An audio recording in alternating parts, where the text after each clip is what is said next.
Hello, నమస్తే అండి. శ్రీమతి కావిలిపాటి విజయలక్ష్మి గారి లలితాదేవి నవల 7వ భాగానికి స్వాగతం అండి.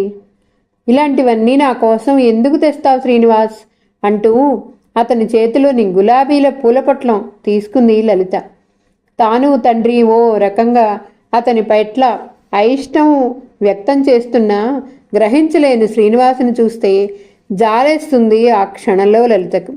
నీ కోసం కాకపోతే ఎవరి కోసం తెస్తాను ఇలాంటివి? బట్టలు మార్చుకుంటూ కొంటెగా నవ్వాడు శ్రీనివాస్.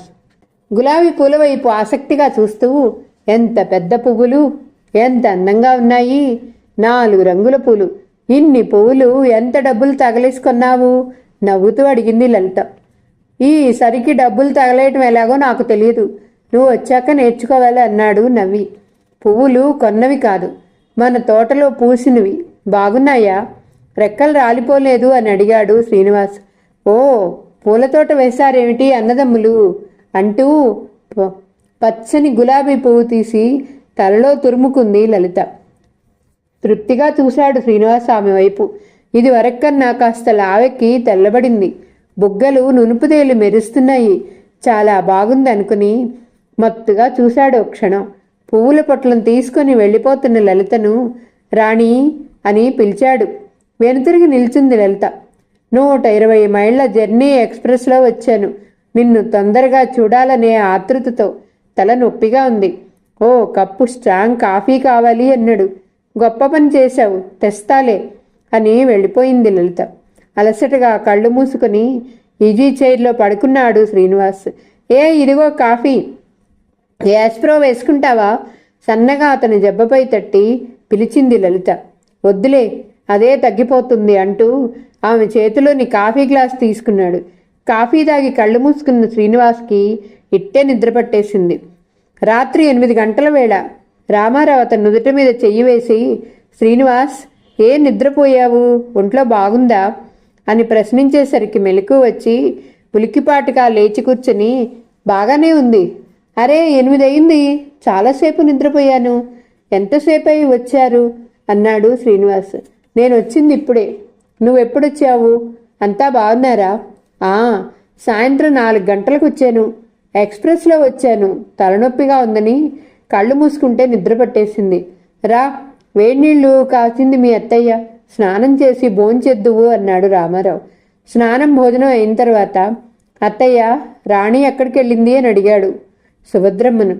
అతన్ని వచ్చాక కుశల ప్రశ్నలతో మాత్రమే పలకరించిన సుభద్రమ్మ అతను భోంచేస్తుంటే వ్యవసాయం, పంటలు, అతని తమ్ముళ్ళు ఏం చేస్తున్నది ప్రశ్నించి తెలుసుకుంది. తాను టెస్టులు పాస్ అయినట్టు, యూడీగా ప్రమోషన్ అయినట్టుగా చెప్పాడు శ్రీనివాస్.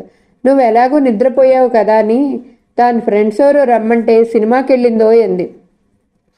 పత్రిక తిరగేస్తూ కూర్చున్నాడు శ్రీనివాస్ ఓ 10 నిమిషాలు. లలితను ఓసారి మా ఊరు పంపించు నాతో అని రామారావుని ఎలా అడగాలా అని ఆలోచిస్తూ. తర్వాత లేచి ఉతలకొచ్చాడు. వరండాలో మంచంపై ఉన్న కొడుకుని పక్కలో వేసుకుని పడుకున్న సుభద్రమ్మ అతన్ని చూసి చివాలున లేచి కూర్చుంటూ, ఏం కావాలి శ్రీనివాస్ అని అడిగింది. మావయ్య మేలుకునే ఉన్నాడా? రాణినోసారి మా ఊరు తీసుకెళ్లాలని వచ్చానత్తయ్యా అన్నాడు. వెళ్ళు, మెలకువగానే ఉన్నారు అందావిడ నెమ్మదిగా. ఏరా, రా, ఇలా వచ్చావు, ఏమన్నా మాట్లాడాలా అన్నాడు రామారావు శ్రీనివాసుని చూసి తాను చూస్తున్న కాగితాలు పక్కన పెట్టేస్తూ. ఏం లేదు, మీకు అభ్యంతరం లేకపోతే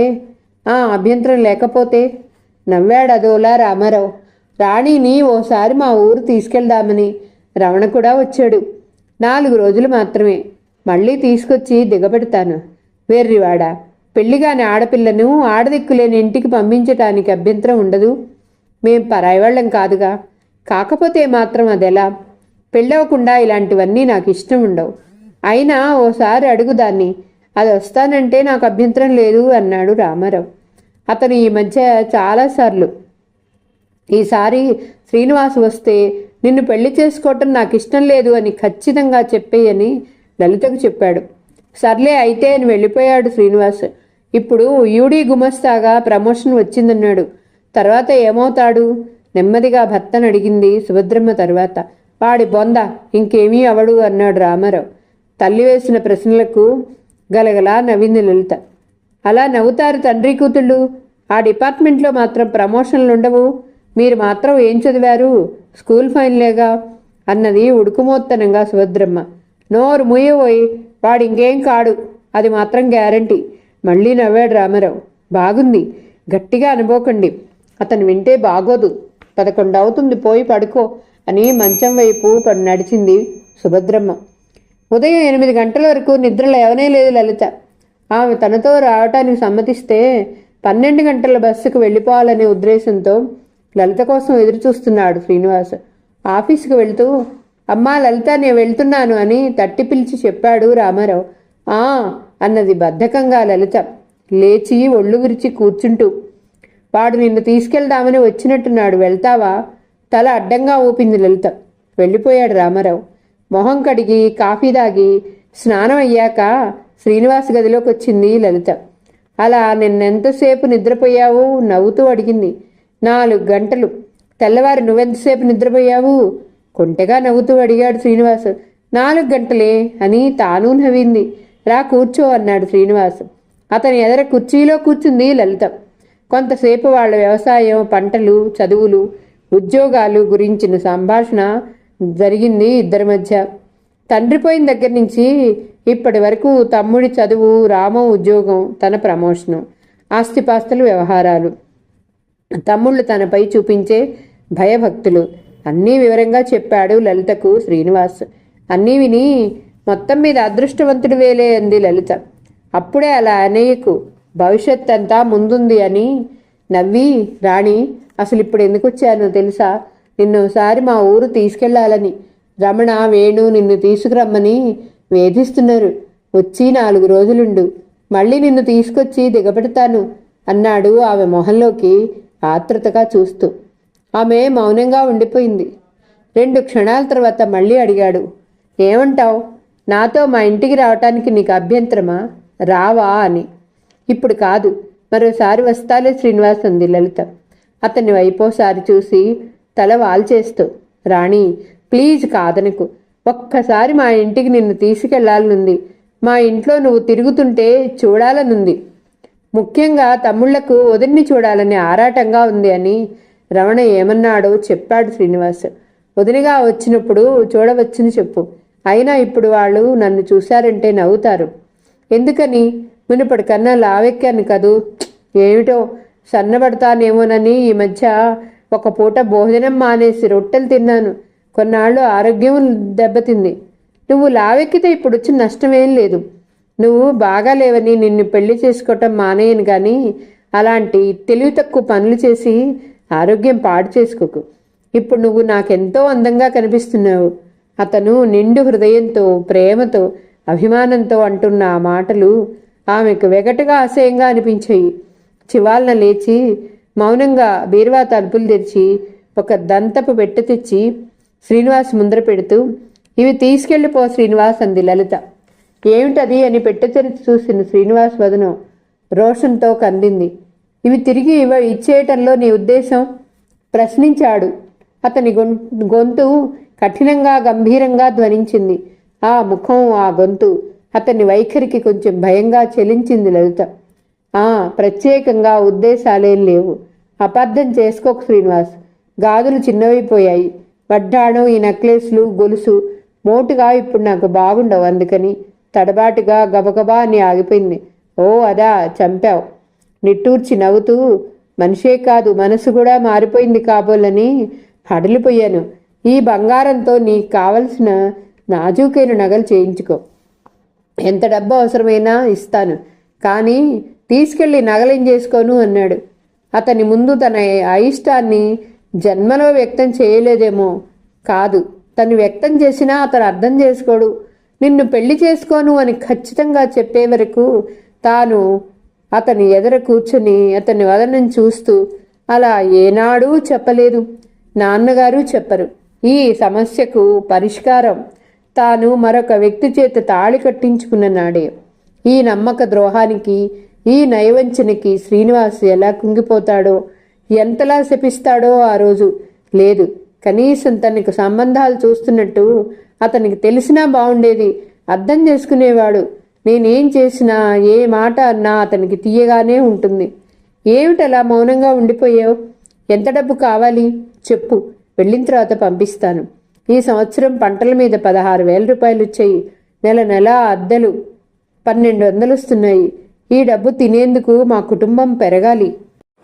అంటే అతని మాట మధ్యలో చిలిపిగా అంది లలిత.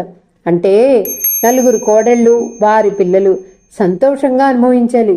స్వార్థపరుడివి నువ్వు. మీ భార్యలు పిల్లలే అనుభవించాలా? అంత డబ్బు ఎక్కువై ఏం ఖర్చు చేయాలో తెలియకపోతే రక్షణ మీదకి ఇయ్యరాదు. ప్రేమ సమాజం, శరణాలయం ఎన్ని లేవు. నువ్వు విరాళం ఇస్తే సంతోషంగా స్వీకరించడానికి అంది లలిత కొంటెగా అతని వైపు చూస్తూ. పోనీలే, నేను స్వార్థపరుణ్ణే. నువ్వు వచ్చి వాటికి విరాళాలిచ్చి పెద్ద పెద్ద అక్షరాలతో పేపర్లో వేయించుకుందువు కానీ నాతో ఒకసారి రావా? నువ్వు వస్తానంటే 3 గంటల బస్సుకి వెళ్దాం, లేదంటే ఇంకో గంటలో బస్సు ఉంది, నేను వెళ్ళిపోతాను. ఈ పెట్టె తీసి బీరువాలో పెట్టు అన్నాడు శ్రీనివాసు. క్షమించు, నాకిప్పుడు రావాలని లేదు శ్రీనివాస్. నాకు అసలు నగల మీద మోజు లేదు. ఆ పెట్టె తీసుకుపో. అతను మౌనంగా పెట్టె తన బ్యాగ్లో పెట్టుకుని గబగబా బట్టలు మార్చుకున్నాడు. ఇప్పుడే వెళ్ళిపోతావా అని అడిగింది లలిత. వచ్చిన పని అయిపోయిందిగా అన్నాడు ఆమె వైపు చూడకుండానే. నా మీద కోపం వచ్చిందా? నీ మీద కోపం తెచ్చుకునే హక్కు నేను ఇంకా సంపాదించుకోలేదుగా. అయినా అచ్చా, కోపం కాదు, పనుంది, వెళ్ళాలి. ఆమె మౌనంగా ఉండిపోయింది. అతను యువతలకొచ్చి వెళుతున్నానత్తయ్యా అన్నాడు. అయ్యో అదేమిటి, భోంచేసి వెళ్ళు అంది సుభద్రమ్మ. ఆకలేదత్తయ్యా, బస్సుకు టైం అయింది, మామయ్యతో చెప్పండి అని వీధిలోకి నడిచాడు శ్రీనివాస్. అలా తల్లి 12 గంటలకు భోజనానికి పిలిచే వరకు కుర్చీలో కూర్చుని ఉండిపోయింది లలిత. లలిత మనస్సెందుకో బరువుగా తయారైంది. ఆ రోజు ఆమెకు అన్నం సహించలేదు. ఆ రాత్రి నిద్ర పట్టలేదు. తనను అలా గుడ్డిగా ప్రేమిస్తున్న శ్రీనివాస్ గురించే ఆలోచించసాగింది. మర్నాడు చాటుగా అడిగాడు లలితని రామారావు. చెప్పేశావా? మొహం మాడి వెళ్ళిపోయాడా అని. నేనేమీ చెప్పలేను నాన్న, మీరే చెప్పండి ఈసారి వచ్చినప్పుడు. నగలు ఇచ్చేశాను అంది లలిత. నీకు అత్తయ్య ఇచ్చిన నగలా? ఎందుకు ఇచ్చేశావు? ఎందుకు అలాంటి తెలివి తక్కువ పని చేశావు? పట్టుకుపోయాడా? తీసుకుపోయాడు. తెలివి తక్కువ పని ఎందుకయింది? వారిచ్చిన నగలు తిరిగి ఇచ్చేస్తే మన అభిప్రాయం తెలుసుకుంటారనుకున్నా. కానీ నా అంచనా తప్పైంది. కావలిస్తే ఇంకా డబ్బిస్తాను, నీకు ఇష్టం వచ్చిన నగలు చేయించుకోవన్నాడు. అలాంటప్పుడు ఉంచేయవలసింది.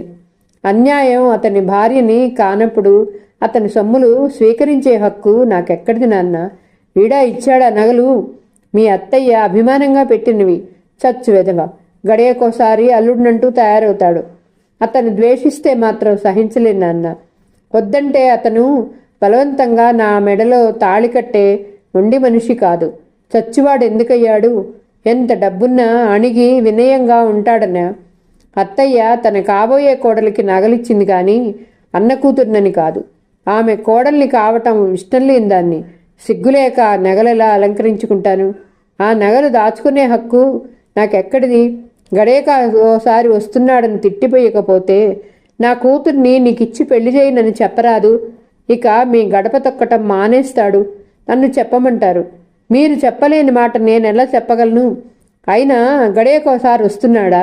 అతను మన ఇంటికి వచ్చి 2 సంవత్సరాలైంది. గుర్తు చేసుకోండి. జలజల కారిపోయే కన్నీళ్లు తుడుచుకుంటూ, అసలు ముందుగా పెళ్లి నిశ్చయాలు అవి ఎందుకు జరిపించారు నాన్న?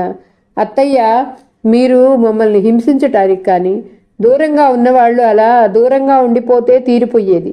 లేత పిందెల్లాంటి మా హృదయాల్లో ఏవేవో భావాలు నాటారు. వయసొచ్చాక కూడా అతను నన్ను గాఢంగా ప్రేమిస్తున్నాడు. అతన్ని నా భర్తగా ఊహించలేకపోతున్నాను నేను. అతని భార్యని కావటానికి నా మనసు ఒప్పటం లేదు. నేను కావాలని అతను ఏడుస్తున్నాడు. అతను వద్దని నేను ఏడుస్తున్నాను. ఎందుకు వచ్చింది ఇదంతా? అసలు దీనికి మూలం మీరు. అతను ఈసారి వచ్చినప్పుడు మీరే చెప్పండి అని ఆవేశంగా, రోషంగా వెక్కి ఏడుస్తూ అంది లలిత. ఏడవకమ్మా, ఈసారి నేనే చెబుతాను. లేకపోతే ఏడే ఉత్తరం రాసి పారేస్తాను. పెడా వదిలిపోతుంది. వాళ్ళు పెట్టిన నగలు ఇచ్చేశాంగా, సగం సంబంధం తెగినట్లే అని ఆమె కన్నీరు ఒత్తి, ఊరుకో అని లాలింపుగా తలనిమిరి వెళ్ళిపోయాడు రామారావు. శ్రీనివాసుకి శ్రీనివాసుకి లలితను నీకిచ్చి పెళ్లి చేసే అభిప్రాయం నాకు లేదు. లలిత కూడా నా అభిప్రాయంతో ఏకీభవించింది. మరేం అనుకోకు.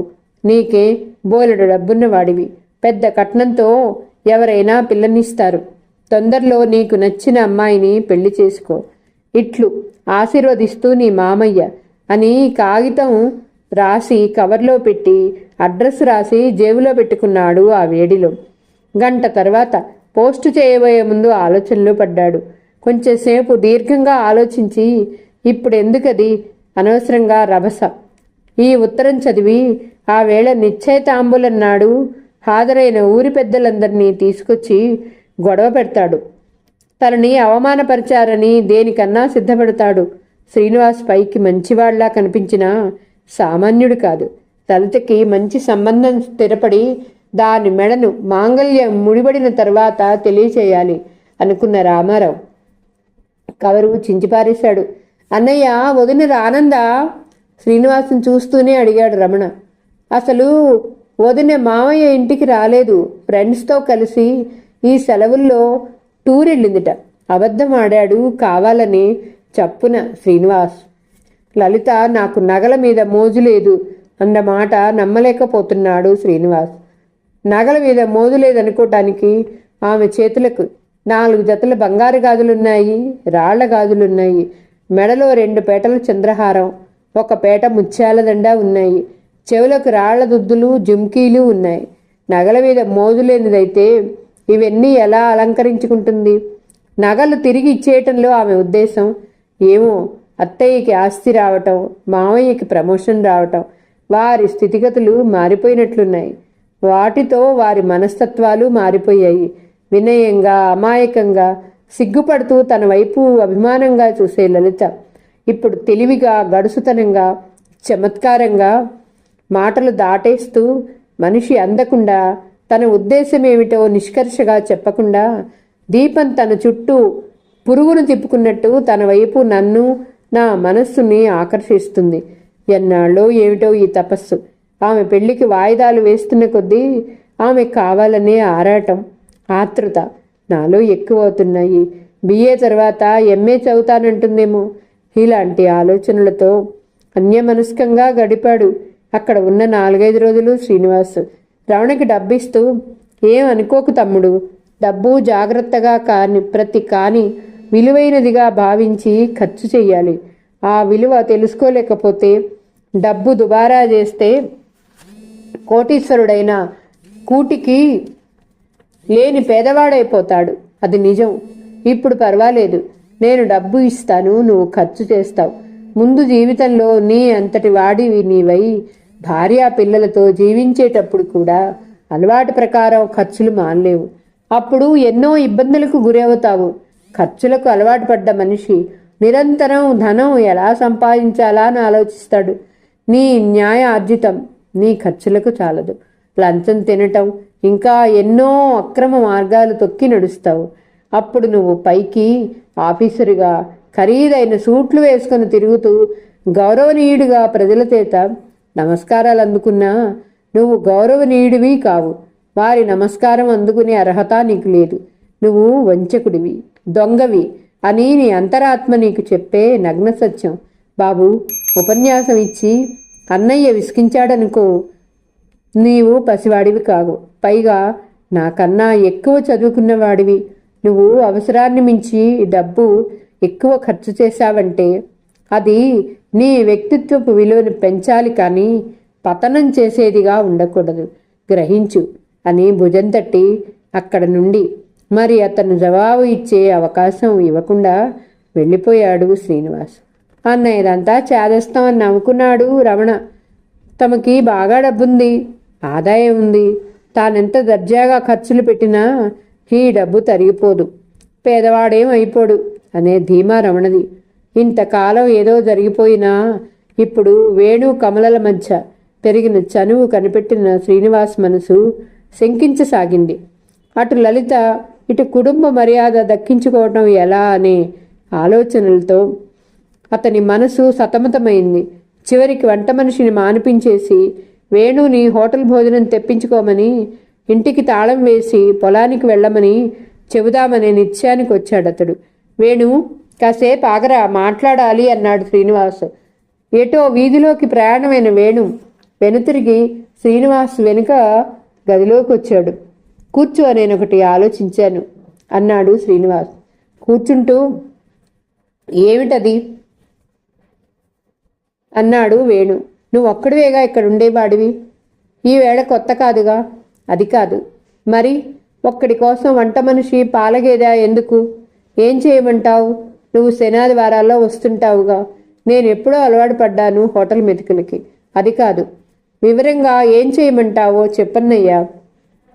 గేదె బాపిరాజు మామయ్యకి ఇద్దాం, మేపెట్టి పాలు తీసుకోమంటారు. వద్దంటే ఖరీదుకి అమ్మేద్దాం. వంట మనిషిని మానిపించేసి హోటల్లో తినేస్తే ఇహ ఇంటి దంజాటం ఉండదు. తాళం వేసి పొలానికి పోవచ్చు. 1 సంవత్సరం ఎలానో ఇబ్బంది పడ్డావంటే మీ వదిన వస్తుంది. వదిన వచ్చినా ఇక్కడెందుకుంటుంది? నీకు పెళ్ళయ్యేదాకా ఇక్కడే ఉంచేస్తాను. నేనే వచ్చిపోతూ ఉంటాను. అలా చేద్దామా? మౌనంగా ఉన్నాడు వేణు. ఏమంటావు? అలా చేద్దామా అడిగాడు మళ్ళీ. హోటల్ భోంచేసి పొలం పనులు చేయించలేనన్నయ్య. నాకు అసహ్యం హోటల్ భోజనం అంటే ఖచ్చితంగా చెప్పేశాడు వేణు. సర్లే, జాగ్రత్తగా ఉండు. డబ్బే కాదు జాగ్రత్తగా పెట్టుకుండేది, మన కుటుంబ మర్యాదలు కూడా జారిపోకుండా జాగ్రత్త పడాలి అని లేచి వెళ్తున్నాను. వచ్చే నెలలో వస్తాను, ఉత్తరం రాస్తూ ఉండు అన్నట్లు చెప్పడం మర్చిపోయాను. ఊళ్ళో దొంగల భయాలు ఎక్కువగా ఉన్నాయి. 1000 సీళ్లు వేసిన షాపే మొన్న దోచేశారు. మన ఇల్లు ఎనపెట్ట ఏపాటివి? అమ్మ బంగారం, వదిన బంగారం 2000 రూపాయలు మాత్రం ఉంచి మిగతా డబ్బు అంతా బ్యాంకులో పెట్టేశాను ఈవేళ. మంచి పని చేశావు, నాకు కొంత బరువు తగ్గింది. ఇవిగో ఇనపెట్టి తాళాలు. ఆ డబ్బు కూడా ఇంట్లో వద్దు, నీ పేరు బ్యాంకులో వేసుకో. అవసరమైనప్పుడు తీసుకుందువు గాని. డబ్బు తీసుకుపోతే పర్వాలేదు, దొంగ వెధవులు మనుషుల్ని చంపుతారు. అయినా ఇప్పటి రోజుల్లో డబ్బు బంగారం ఇంట్లో ఉంచుకుంటే ప్రాణానికే ముప్పు ఇలాంటి ఇళ్లల్లో అని తాళాలు వేణు చేతికిచ్చి వెళ్ళిపోయాడు శ్రీనివాస్. అమ్మా, నువ్వు ఈ చీర కట్టుకోరాదు, అతనికి అక్కలాంటి దానివి అంది లలిత. శ్రీనివాస్ ఇచ్చిన చీర బట్టలు పెట్టి సర్దుకుంటున్న తల్లి దగ్గరకు వచ్చి ఆమెకు చూపిస్తూ, బాగుంది, బాగుందమ్మా, బేషుగ్గా ఉంది. శంకీ పూల చీర 40 ఏళ్ల అమ్మని కట్టుకోమంటున్నావు. చదివిన కొద్దీ వివేకం నశించిపోతుందేమిటే నీకు? మా తమ్ముడు సామెత చెప్పేవాళ్లే, ఫస్ట్ క్లాసులో పాస్ అయ్యే నాటికి లోకజ్ఞానం తక్కువని తప్పులేదు. నువ్వు కట్టుకోవచ్చు, అతన్ని పెళ్ళానివి కాకపోయినా కట్టుకోవచ్చు. అతను పరాయివాడు కాదు, నీకు మేనత్త కొడుకు. అయినా నాకు తెలియకడుగుతాను, నీకు మీ నాన్నకి అతనంటే మరీ రాను రాను విషమైపోతున్నాడు ఎందుకనే? వెళ్ళు, చీర తీసుకెళ్ళు. నీ ప్రారబ్ధ కర్మం ఎలా ఉందో నా మాట ఎప్పుడు చెల్లింది ఇంట్లో అన్న సుభద్రమ్మ గొంతు రుద్ధమై మూగబోయింది. మరి మాట్లాడకుండా చీర తీసుకుని వెళ్ళిపోయింది లలిత. చీర వైపు మరొకసారి చూసింది. నిజమే, ఈ చీర తల్లి కట్టుకుంటే బాగుండదు. చూసిన వాళ్ళు ఎగతాళి చేస్తారు కూడా. పెద్ద పెద్ద పూలు లతలు. ఈసారి ఎవరికన్నా ఇచ్చేస్తాను అనుకుని తన పెట్టెలో ఆ చీర పెట్టడం ఇష్టం లేక బీరువాలో పాడేసి తలుపేసింది. ఇన్విటేషన్ కార్డు చేతిలో పెట్టి నవ్వుతూ సిగ్గుగా తలవాల్చి, రేపే వస్తావు కదూ అంది శాంత. కార్డు చదివిన లలిత దిగ్భ్రాంతిగా తెల్లబోయి శాంత వైపు చూస్తూ, నీ చదువు మానేస్తున్నావా అని అడిగింది. చెప్పలేను, తర్వాత ఆయన ఇష్టంపై ఆధారపడి ఉంటుంది. వస్తాను, ఇంటి నిండా బంధువులున్నారు. అమ్మ నన్ను వెళ్ళొద్దంది. అమ్మ కానీ మిమ్మల్ని అందరినీ స్వయంగా పిలవాలని. కంగ్రాచులేషన్స్ శాంత, తప్పక వస్తాను అని శాంత చెయ్యి పట్టి నొక్కి వదిలేసింది లలిత నవ్వుతూ. వెళ్ళిపోయింది శాంత కారులో రెయ్యిన. కార్డు మరోసారి చూసింది. వరుడు కమలాకుమార్, BA MBBS చదివి డాక్టరై IAS ఆఫీసర్ని పెళ్లాడతానని డాబులు కొట్టిన శాంత. ఇదేమిటి? అర్థంగాక ఆశ్చర్యంగా ఉంది లలితకి. అదే మాట తల్లికి చెప్పి నవ్వింది. తెలివైన పిల్ల, వయసు మీరిపోకుండా ఎవన్నో ముడిపెట్టుకుంటుంది. ఎప్పుడెళ్తావు పెళ్ళికి? రేపు ఉదయమా అంది సుభద్రమ్మ. లక్ష్మి మన ఇంటికి ముందుగా వస్తానని కబురు చేసింది. ఇద్దరం కలిసే వెళ్తాం. ఏం తీసుకెళ్తావా అమ్మాయికి? ఈవేళ బజారుకి వెళ్ళి తీసుకురా. ఆహా, శ్రీనివాస్ ఇచ్చిన చీర ఇచ్చేస్తాను అని చెప్పేపోయి మళ్ళీ ఆగి అలాగేలే అంది. ఆ అమ్మాయిని చూసి బుద్ధి తెచ్చుకో, పెద్ద పోలీస్ ఆఫీసర్ కూతురు, చదువు మానేసి ఒట్టి బిఏ వాడిని ఎందుకు పెళ్లాడుతుందో అని ఇంకా ఏమేమో హితోక్తులు చెప్తుంది సుభద్రమ్మ. లలిత వినిపించుకోలేదు, అక్కడి నుంచి వెళ్ళిపోయింది. చీర ప్యాక్ చేసి అందులో చిన్న పసుపు పొట్లం కుంకుమ పొట్లం పెట్టింది. తల దువ్వుకుంటుంటే లలిత ఏ చీర కట్టుకుంటావే అంటూ సుభద్రమ్మ గదిలోకి వచ్చింది. ఏదో చీర అంది లలిత విసుగ్గా.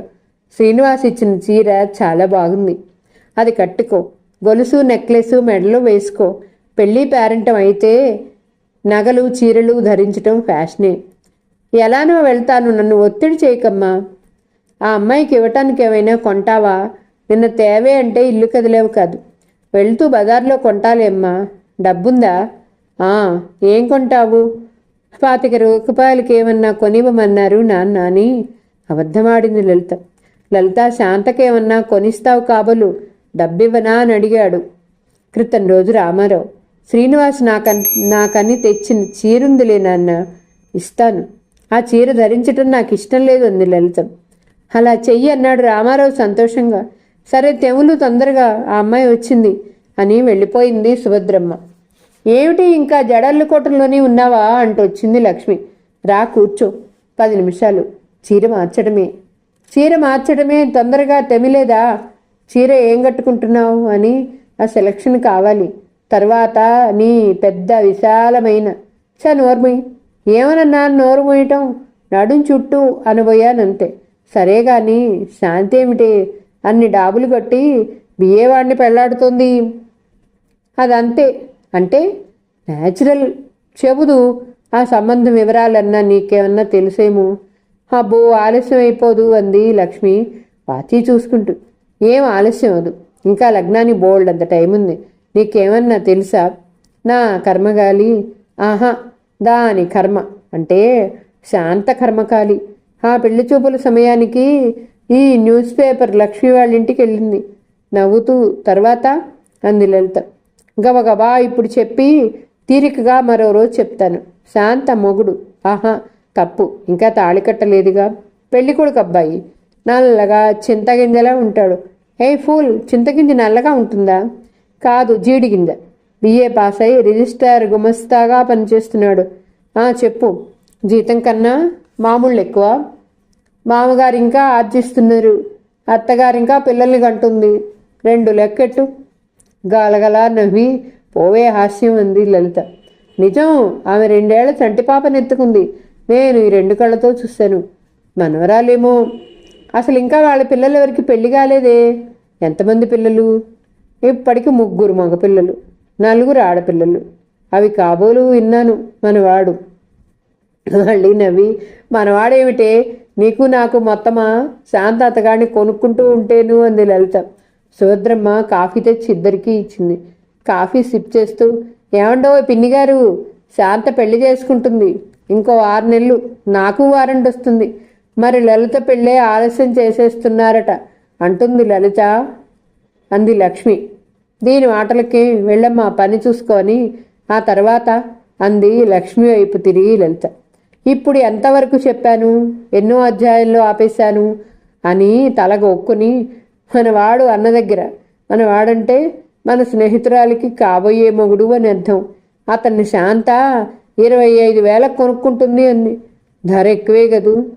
అదేమిటే అంత బ్లాక్ మార్కెట్లో మొగుడిని కొనుక్కుంటుంది? బట్టి బిఏ 25,000. డాక్టరో ఇంజనీరో లాయరో ఇలాంటి వాడు మేలే. పేలటం ఏంటి శుభమా అని పెళ్ళికొస్తూ లాటరీ పేలిందంటారు చూసావా?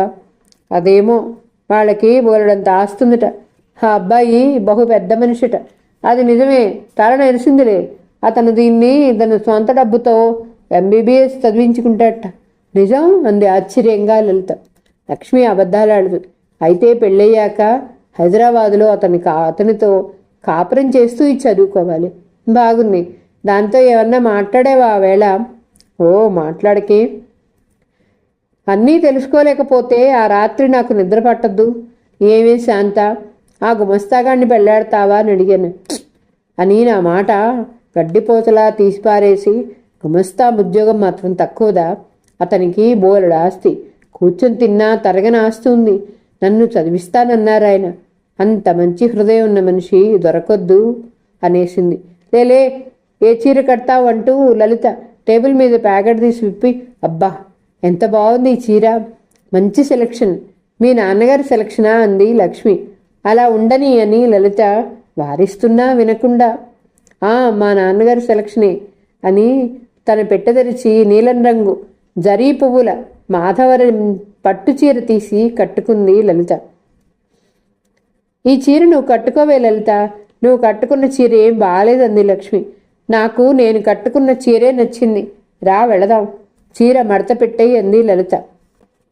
ఈరోజు కథ ఇంతటితో సమాప్తమండి. మరలా తర్వాయి భాగంతో కలుద్దాం. నా కథ మీకు నచ్చితే please like, share, subscribe and comment. ఉంటానండి. పద్మావతి చావలి.